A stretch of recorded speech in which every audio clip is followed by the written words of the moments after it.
All right, so now our interview. Our guest today is Dr. Tsvee Lapidot. Dr. Lapidot is a professor, incumbent of the Edith Arnoff Stein Professorial Chair in Stem Cell Research in the Department of Immunology, and head of the Weizmann Stem Cell Institute at the Weizmann Institute of Science. Dr. Lapidot's lab investigates the regulation of normal and leukemic human blood forming or hematopoietic stem cells by the brain-bone-blood triad in transplanted and immune-deficient mice. Their group aims to decipher molecular mechanisms that govern stem cell regulation. And here to talk about his work and latest publication in Cell Stem Cell is Dr. Tsvee Lapidot. Thank you so much for joining us today. Welcome to the show. Thank you for having me. It's my pleasure. It is wonderful to get to speak with you. Could you give us a little bit more background as to what you study and the focus of your lab? I'll go back in history. I did my PhD studies with Yair Reisner, who was the first to do T-cell depleted bone marrow transplantation for immune-deficient bubble children in Sloan Kettering Memorial in New York. And he was the first to rescue them with haploidentical stem cells from one of their parents in the early 60s. And that was something that impressed me very much. And we continue to work on T-cell depleted stem cell transplantation in mouse models, in functional preclinical mouse models, and how with the mega dose you can overcome graft resistance. And later on, he implemented these protocols for rescuing survivors of the Chernobyl nuclear accident in Russia, including one of the firefighters, Tomozin.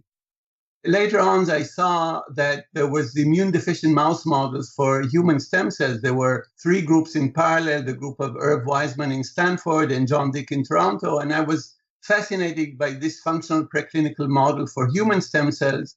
And I geared with John Dick in Toronto because the model was based on conventional bone marrow transplantation, sublethal irradiation to the recipient immune-deficient mice, IV injection of the human stem cells, and later on their engraftment and repopulation. And I joined in early days when there were a lot of technical problems, which we managed to overcome. So in 92, we had a nice science paper, which was the first to show high-level multilineage lymphoid and myeloid human engraftment in these immune-deficient SCID mice, which was a big achievement at the time. And we used these models later on to identify human SCID leukemia-initiating cells, we called them then. And we had a very nice Nature paper in 94 about these SCID leukemia-initiating cells in the peripheral blood of newly diagnosed human AML patients. And now this was first evidence for a human cancer stem cell, and this paper has a few thousand citations. And then in 94, when I came back to the Weizmann Institute, I was very much interested, and our group was interested, how do the human stem cells reach the mouse bone marrow? What are the signaling cascades which attract them, like chemoattractant, chemokines, etc.? And then in 99, we had another breakthrough paper about the chemokine CXCL12, or as it's also called SDF1, and its major receptor CXCR4, which is essential for human stem cell homing and repopulation in immune-deficient mice. And that led to more preclinical models about how stem cells are mobilized clinically with the GCSF for a transplantation.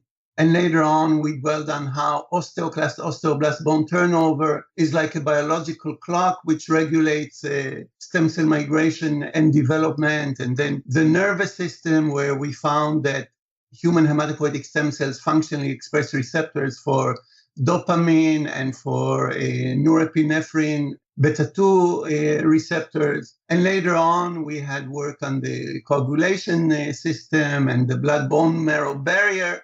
And then very recently, just today, it's published in hard copy in Cell Stem Cells about the onset of light and darkness, which regulates stem cell migration and development. Wow. Dr. Lapidot, I'm really glad that you just went through that, because I was going to do a more modest introduction just because I didn't have the synthesis that you're capable of. But I think what's lost in there really, and I'm really truly glad that you went through that, because I think what's lost in there in our audience is that this is in the phase of therapeutic development where the stem cell therapy that is really the gold standard has really evolved to the place it is today, where it's disseminated widely in multiple therapies. Could you just a bit more briefly, so we can get to all the other questions, just give us an idea about how all those studies, which are people, I think, appreciate how landmark each and every one of those were, how those have kind of shaped the therapeutic landscape today?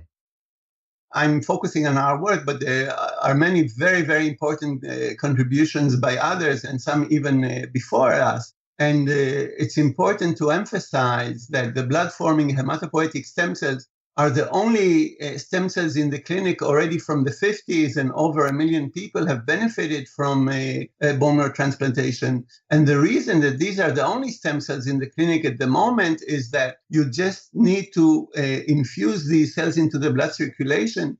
They find their way home on their own. This is something very important. And they can repopulate the bone marrow. This is something which is part of our host immunity, because our immune system needs to patrol the body, distinguish between self and foreign, and eradicate what is not needed and is dangerous for us. I can say that our work from 1999, published in Science, which was also the first to show secondary repopulation in immune deficient mice with human stem cells, that we showed that CXCR4 signaling is essential for bone marrow homing and engraftment, and later on also for stem cell mobilization. And there are preliminary results that mobilization for autologous transplantation, the levels of migration to a gradient of CXCL12 in vitro, they correlate with the in vivo engraftment. These things take time to develop, but we hope that our preliminary results with these experimental preclinical models, both with human and with mouse stem cells, will lead eventually to improve treatment and transplantation protocols. But clinical stem cell transplantation is not the entire story. This is a major clinical improvement. As you know, aging is associated with reduced host immunity, anemia, and also osteoporosis. And we think the three are linked together. And we hope that our recent publication, which just came out, and everything is very preliminary and mostly with the mouse stem cells. Only one experiment was done with human stem cells. We hope that anti-aging and fighting this osteoporosis, reduced host immunity, and anemia can be attenuated or maybe even reversed by our new discoveries. But this is all our hopes and still needs to be proven.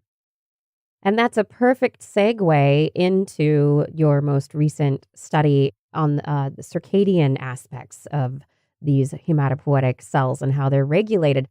I am fascinated in this. I've read lots of work, people recommending, research recommending that circadian cycles are important to health, reducing inflammation, to combating cancer, that circadian rhythms are important. So what did you find? How did you do your study and what did you find? And tie it back to these diseases of aging that you just mentioned, please. Yeah, this is an excellent question. So first of all, our work is in the footsteps of elegant work done by Simon Mendes-Ferrer and Paul Frenette at the time in Mount Sinai in New York. And they found that daylight increases norepinephrine signaling in the bone marrow, reduced levels of CXCL12, upregulation of CXCR4, and increased release of stem cells into the circulation at 11 a.m. In the footsteps of that study, we looked throughout the day and night, and we thought if stem cells go out during the day, then the bone marrow reservoir of immature and maturing stem and progenitor cells needs somehow to be replenished, either by cell cycle or by other means. So we started looking carefully at light and darkness onset and what happens in the bone marrow during the different time sets. Now, all living creatures and plants are regulated by light and darkness, and we have to adapt to change in time zones when we fly and suffer from jet lag, etc.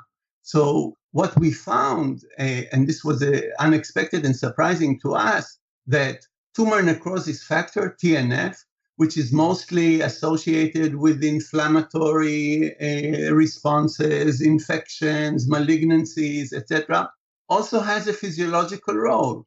Because 1 hour after light onset, which is 6 o'clock in our animal colony, so at 7 o'clock, we see a transient increase in reactive oxygen species, which is due to norepinephrine and TNF secretion in the bone marrow. And more interestingly, also 1 hour after termination of light, so at 6 p.m., we also see at 7 p.m. another transient increase in norepinephrine and TNF, more modest. And as you know, darkness is not a signaling and has no receptor.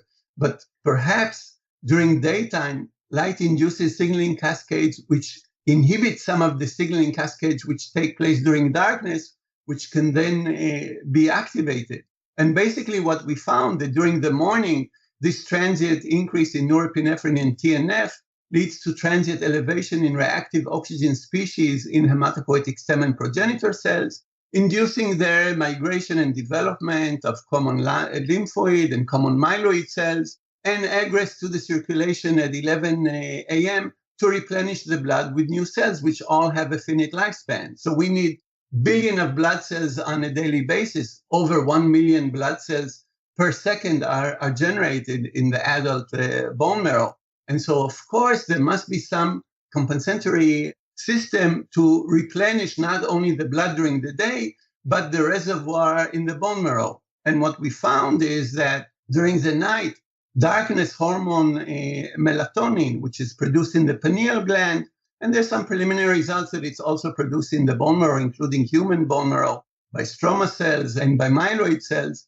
It also regulates stem and progenitor cells to repopulate and replenish the reservoir, not necessarily by cell cycle, not only by cell cycle, only a small minority of stem cells proliferate and divide at night, but simply by upregulation of molecules which are involved with stem cell phenotype and function, like CD150 and c-KIT, and reducing reactive oxygen species levels. So if you take cells during the night and you transplant them, they have higher repopulation than when you take cells during the day. And this was very tedious for us to begin with, working day and night and shifts and everything. But eventually we had a new scientist recruited to our institute that worked on clock genes, and he established an upside down room where night occurs during the day. So now we could take cells from the night during the day and transplant them into mice and compare them to cells during the day. And we saw that the night cells have a much higher advantage in their long-term repopulation potential, while the day cells have an advantage in differentiation and replenishing the blood. And we think that looking at these light and darkness onset signals might have impact on clinical stem cell transplantation protocols. But perhaps equally important, and here we have only preliminary results from a follow-up study, and there are also preliminary results from the past. In Harvard, there's an elegant study from the early 60s where they start the day in their animal colony at 9 o'clock, and they find at 10 o'clock in the morning the highest levels of osteoclasts in the bone marrow. And osteoclasts are involved in bone turnover. Osteoclast-osteoblast interaction degrade the old osteoblasts and generate new bone. And we think that these two processes are synchronized, that bone turnover, host immunity, and new blood production are all synchronized by the same mechanism, because we see that the light and darkness onset that we saw for blood-forming hematopoietic stem cells also regulate bone-forming stem and progenitor cells. And there's a recent study by the group of Toshio Suda from Japan showing that calcium regulates hematopoietic stem cells and regulates their cell cycle. And hematopoietic stem cells have low levels of calcium in order to remain undifferentiated.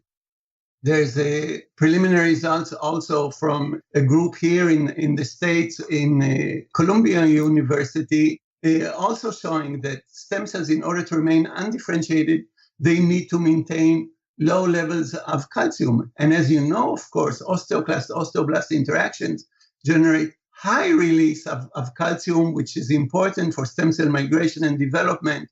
So we think that osteoblast interactions are like biological clock, which moves slowly during steady state to generate new blood on demand, but is accelerated due to infections, inflammation, etc., where it is well known that there's high levels of bone turnover in response to bacterial and other infections, viruses and others. I mean, just circling back to this, to your specific results, I found it really fascinating about the dynamic there, and the temptation, I think, is to project maybe human habits onto these mice. Like, oh, you wake up in the morning, you want to have your differentiated cells out there to deal with a tough day. And then when you go to sleep at night, you want to replenish your stem cells.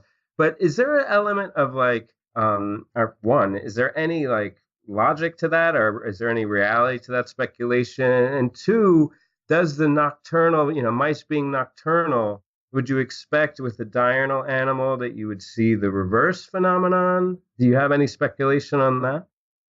This is an excellent question. So first of all, the group in Columbia, New York is headed by Hans Snook. And of course, mice are nocturnal and we are active during the day, but melatonin is the dark hormone both in mice and in humans. While for mature leukocytes, there's an elegant study in blood by a group in Korea showing that the release of the mature cells between mice and humans take place in different times, including in immune deficient mice transplanted with the human stem and progenitor cells. We have very preliminary results together with a group of John Dick in Toronto, my good friend and postdoc mentor, and he developed the best assays currently for normal and leukemic human stem cells and identifying the markers of human stem cells. So we asked them also to give melatonin at 6 o'clock when light is initiated in their colony and to look at 11 a.m. And they found exactly the same as we found, although the results are preliminary. We saw an increase in long-term repopulating hematopoietic mouse stem cells based on the SLAM marker, CD150, reduced levels of membrane-bound c-KIT, and more importantly, higher levels of short-term and of long-term repopulating hematopoietic stem cells. And he saw, just by cell surface markers, similar results with the human stem cells. There's also an old publication by the group of Maestroni in Switzerland showing that both mouse bone-forming stromal stem and progenitor cells, as well as human stromal stem and progenitor cells in vitro, secrete melatonin. And as we see that the human stem cells also respond to melatonin stimulation. So while the results are very preliminary, we have room for optimism that what we found with mice is also relevant for human stem cells, both blood-forming and bone-forming. But again, I need to caution, this is very preliminary. We're only now beginning to look at the bone-forming stromal stem and progenitor cells, but we have interesting preliminary results which give us some room of optimism. What does the timing of all this mean for therapeutic interventions, like taking this to populations of proliferating hematopoietic stem cells that could be used in people? I'm just thinking down the road therapeutically. What does this circadian timing, what implications does it have? Yeah, this is an excellent question. And I think that I would sharpen your question, not necessarily timing, but light versus darkness. There's an old study from the early 60s where they mimicked bacterial infection in mice. And they looked during the day and during the night.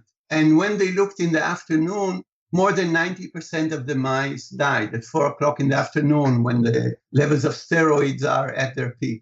And when they looked at midnight with the same treatment, most of the mice survived, over 90%. So we repeated this experiment and we have preliminary results with lipopolysaccharides, which mimic bacterial gram-negative infection. And we also see different immune responses at night versus the day. So we are thinking, but of course, these are only thoughts. We haven't looked clinically at all at sepsis patients. And we think maybe keeping them in the dark. So it's not enough that you admit them at night to the hospital. If there's going to be light there, it won't help. But keeping them in the dark might do something to improve their condition.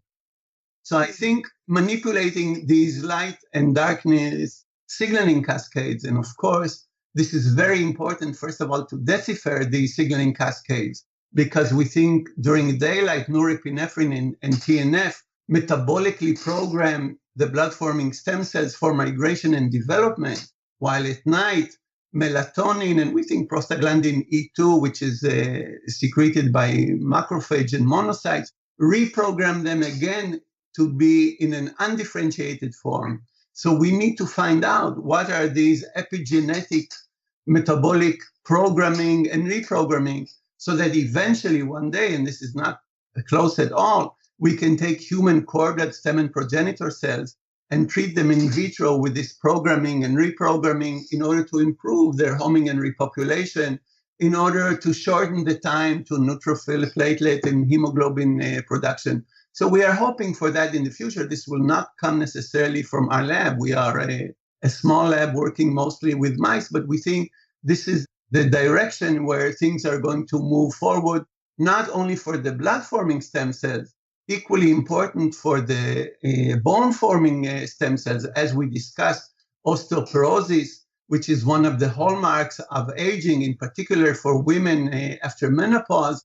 And I haven't discussed the blood-bone marrow endothelial barrier, because there are some thoughts and some preliminary results that the first domino effect, which leads to osteoporosis, is the impairment of blood vessels. And that leads to a domino effect where osteoblast-osteoclast interactions are hampered, hematopoietic blood-forming stem cells are hampered, and elegant work by the group of Ralph Adams in Max Planck in Münster in Germany, he showed that at least in mice, he can reverse these phenotypes. But of course, this is a very long way for reversing this situation in aging people.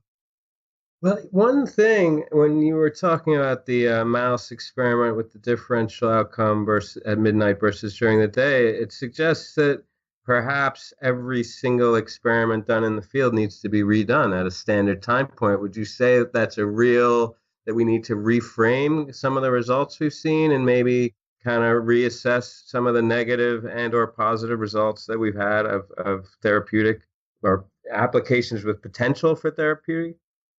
I think that's a very important comment. We have to be more exact and precise, and timing is also important, because we see that the blood-forming stem cells and their progeny have different phenotype and different function during the day versus during the night. And we already know that in the afternoon, as I said, for the immune system, the levels of steroid, cortisol in humans and corticosterone in mice are at their highest levels, and they impact. There are already some preliminary results with human cancer patients.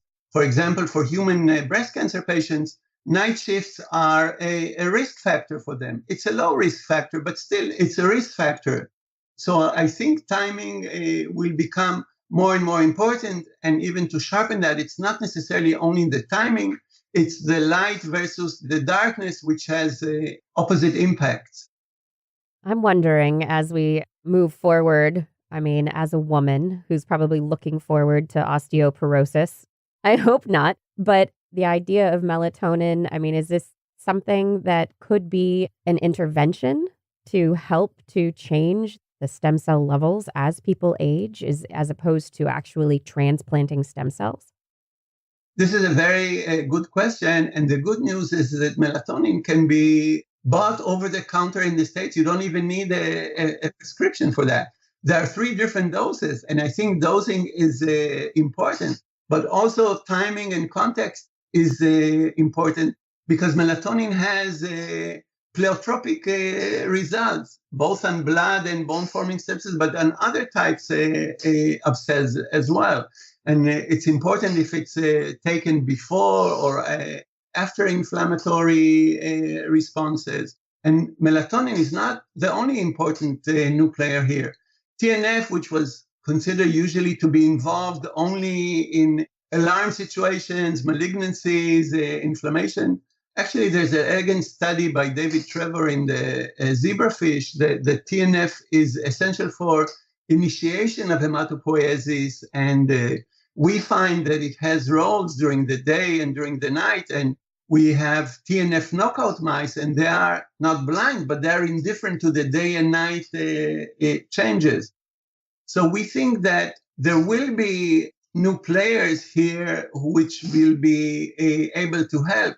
But again, the dosing and the context is very important.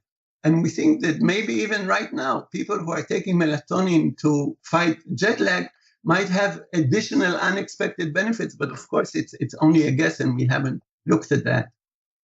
I would love to see some kind of, beyond anecdotal, some kind of study there. I mean, people taking melatonin for jet lag, for shift work. I mean, there are lots of people, nurses and others, who are involved in studies already. It would be so neat to take advantage of that. So, Dr. Lapidot, we're reaching the end of the interview, and we have these three questions, one of three questions that we ask our guests at the end. And I don't know if, Keek, I hope you're okay with this, but just because I have a story to tell about It's all about you, Dalen. It's all about me, after all. But it's one of the questions is, what's your greatest science blunder? And I just wanted to set it up by speaking of my greatest, probably, Israel blunder. When I was visiting there a time many years ago, I was staying with a friend for a month in Jerusalem, and then I wanted to travel to Egypt for a week. And so he gave me, because he had a friend in Egypt, he had sunglasses that his friend had left with him. So he gave me the sunglasses to take there and to look him up. And so when I get to El Al, I went and they said as they say to everybody, has anyone given you anything to take with you to Egypt with you today, sir? And I thought, of course, I'm in Israel. I better fess up. So I said, yes, sir, there's these sunglasses. And I was in detention for 6 hours, Dr. Lapidot. So my blunder in Israel was telling the truth. Would you share with us your greatest science blunder, perhaps? First of all, I'll comment about your El Al with a counter story.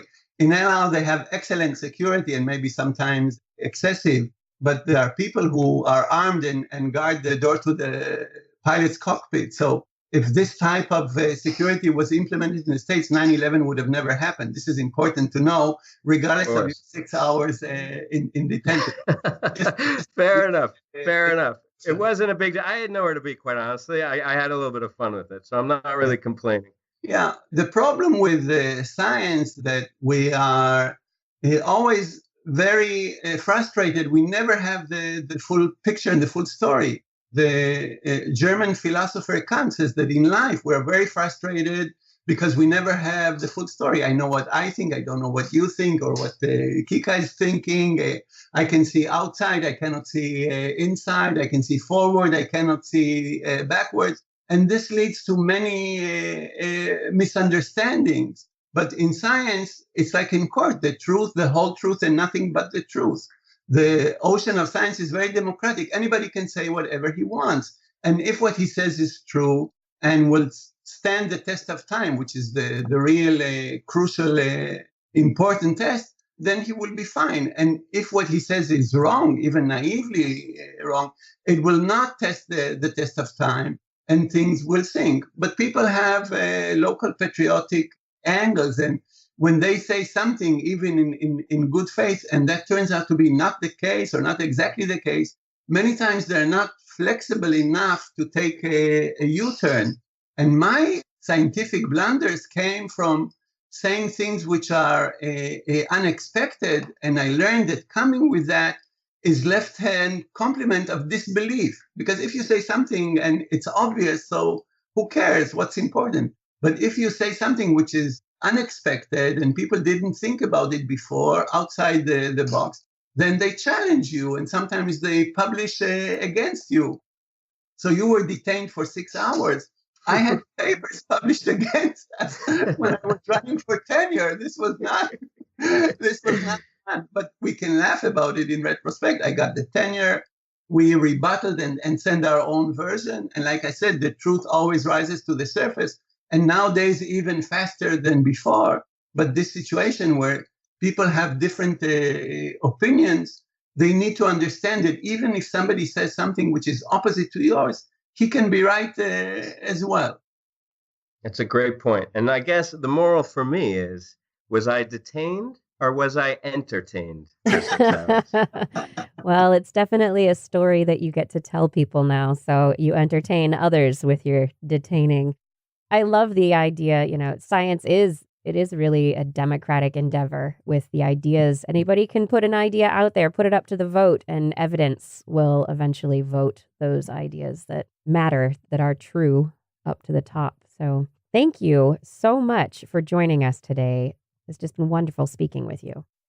Oh, it's my pleasure. And in science, you get to meet interesting people from all over the scientific world who have mutual interests. And like the Dalai Lama said, we have more in common than things setting us apart. And coming back to your 6 hours in Israel, it was included in the price. You didn't pay extra for it. So no need to worry for it. And you can tell your grandchildren new stories. Very true. Very true. It was my honor and my pleasure. Thank you very much to both of you. Thank you so much. And we have our different ideas sometimes, and it just makes conversation more interesting, makes life more interesting to have things to debate. That's what TV is all about. If you don't insult the other guy, if you agree with him, there's going to be 0 ratings. All right. Well, have a wonderful evening, everyone out there. Thank you so much for listening to this episode of the Stem Cell Podcast. Be sure to send us your thoughts and questions on Twitter at Stem Cell Podcast or email info@stemcellpodcast.com. Don't forget to take our survey at stemcellpodcast.com. Tell us what you think about the podcast, and be sure to tune in for our next episode in 2 weeks' time. Dr. Lapidot, Dalen, this concludes episode 127 of the Stem Cell Podcast. Thank you for another great show. Thank you very much. Good night. Shalom. And hope to see you again in Israel. Take care. Take care.